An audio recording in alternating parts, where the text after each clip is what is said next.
여러분 평안하십니까? 오늘도 말씀과 함께 주님의 은혜 가운데 거하시기 바랍니다. 오늘 말씀은 욥기 25장부터 27장입니다. 말씀 개요입니다.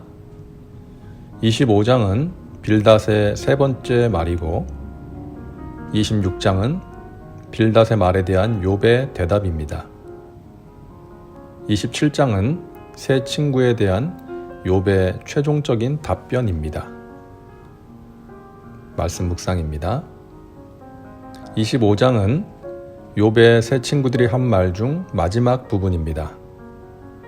빌닷의 말이 짧게 기록되어 있는데요.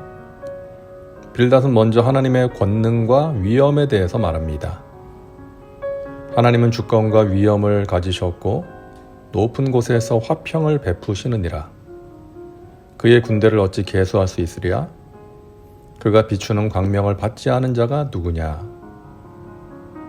그리고 이어서 인간의 연약함과 미천함을 말합니다. 그런즉 하나님 앞에서 사람이 어찌 의롭다 하며 여자에게서 난 자가 어찌 깨끗하다 하랴?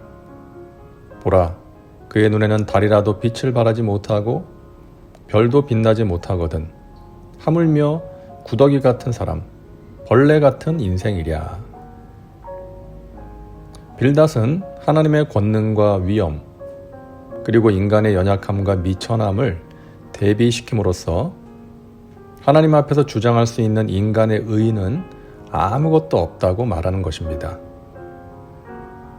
자신의 무죄함을 주장하는 욥을 간접적으로 반박하고 있는 것이죠.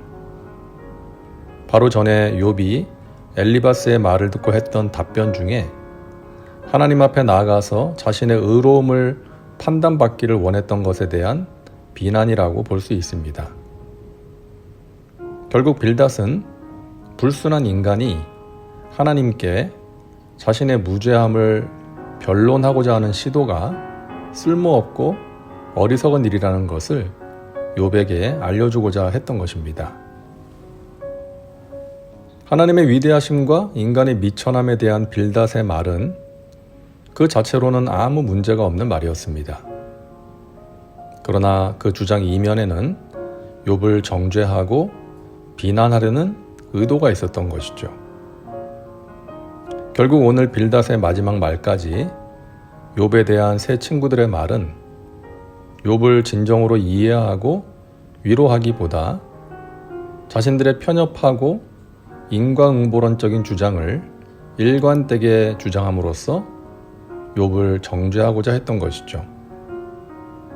그러므로 친구들의 말은 욥에게 아무런 위로와 유익이 되지 못했고 어떤 해결책도 제시하지 못했던 것입니다.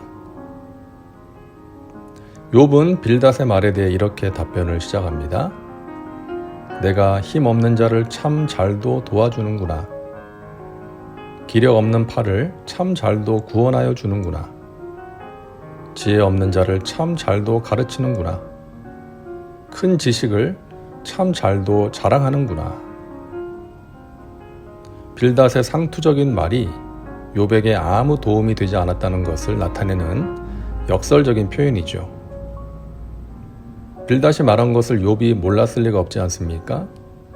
어쩌면 하나님의 권능에 대해서 빌닷보다 욥이 더 잘 알았을지도 모릅니다. 그래서인지 26장 5절부터 보면 욥은 하나님의 전능하심과 위대하심에 대해서 빌닷보다 더 자세하게 설명합니다. 자, 여기서 참고로 12절을 보면 라합을 깨뜨리시며 라는 구절이 있는데요. 여기에 나오는 라합은 이름만 보면 그 여리고의 기생 라합이 생각나는데 여기서는 바다 괴물, 하나님을 대적하는 악의 세력을 의미합니다. 사실 욥은 하나님에 대해서 모르지 않고 잘 알았기에, 하나님의 속성과 성품을 잘 알았기에 자신에게 이런 고통을 허락하신 것이 이해가 되지 않고 고통스러웠던 것이죠. 하지만 욥은 자신이 당하는 고난이 자신의 범죄로 인한 것은 아니라는 것을 분명하게 알았습니다. 친구들은 그렇다고 말했지만 인간의 제한된 이성으로 하나님의 모든 역사와 섭리를 깨달을 수 없고 또 회귀라 하여 설명할 수 없기 때문이죠. 자신이 당하는 고난의 이유를 알 수는 없지만 그 뒤에는 인간이 이해할 수 없는 하나님의 뜻과 섭리가 있다고 생각했던 것입니다. 그래서 욥은 세 친구들에게 분명하게 말합니다. 나는 결코 너희를 옳다 하지 아니하겠고 내가 죽기 전에는 나의 온전함을 버리지 아니할 것이라. 내가 내 공의를 굳게 잡고 놓지 아니하리니 내 마음이 나의 생애를 비웃지 아니하리라. 자, 여러분, 우리가 살다 보면 이해하기 힘든 일들을 만날 때가 있지 않습니까? 왜 나에게 이런 일이, 왜 저 사람에게 저런 일이 일어난 것인가? 왜 의로운 사람이 고난을 당하는가? 왜 불의한 자가 득세하는가? 이런 일들을 인간의 이성으로 다 이해할 수가 없죠. 요셉이 형들에게 미움받아서 애굽의 종으로 팔려갑니다. 열심히 일을 해서 주인에게 인정받았는데 안주인 마님의 유혹을 거절한 죄로 강간미수범이라는 억울한 누명을 쓰고 감옥에 들어갑니다. 당시 요셉이 자신에게 일어나는 일들을 이해할 수 있었을까요? 내가 이런 일을 당할 만큼 나쁜 짓을 하지도 않았는데 하나님 앞에서 죄를 짓지 않기 위해서 유혹을 거부한 것인데 왜 내가 이런 일을 당해야 하는가? 내가 하나님을 믿는 사람인데 이런 질문이 생겼을 거예요. 하지만 요셉은 하나님을 믿었습니다. 자신과 함께 하시는 하나님, 아버지의 집에서도 보디발의 집에서도 감옥에서도 함께 하시는 하나님을 믿은 것이죠. 그 믿음으로 보디발의 집에서도 감옥에서도 최선을 다한 것입니다. 그리고 결국 전혀 생각하지 못했던 애굽의 총리가 되어서 수많은 사람들을 기근해서 건질 수가 있었던 것입니다. 그제서야 요셉은 그동안 자신에게 벌어졌던 일들을 이해할 수 있었던 것이죠. 하나님의 아들이신 예수님이 이 땅에 오셔서 고난당하시고 십자가에 달려 죽으신 것도 인간의 이성으로는 이해하기 힘든 일이었습니다. 하지만 그것이 인류를 구원하기 위한 하나님의 놀라운 뜻과 계획이었던 것처럼 우리는 이해되지 않는 상황에서도 하나님을 믿어야 합니다. 하나님 살아계시고 지금도 성실하게 일하고 계신다. 지금의 상황이 내 머리로는 이해가 되지 않지만 하나님의 뜻과 섭리가 분명히 있다. 하나님은 실수하지 않으시고 정확하신 분이시다.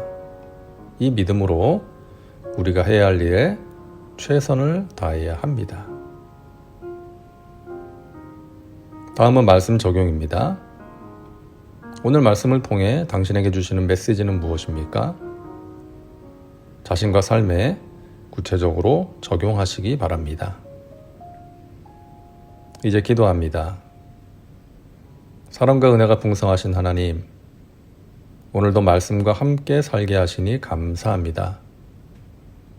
연약하고 미천한 인간이 전능하신 하나님의 위엄과 권능을 다 알 수도 없고 이해할 수도 없음을 고백합니다.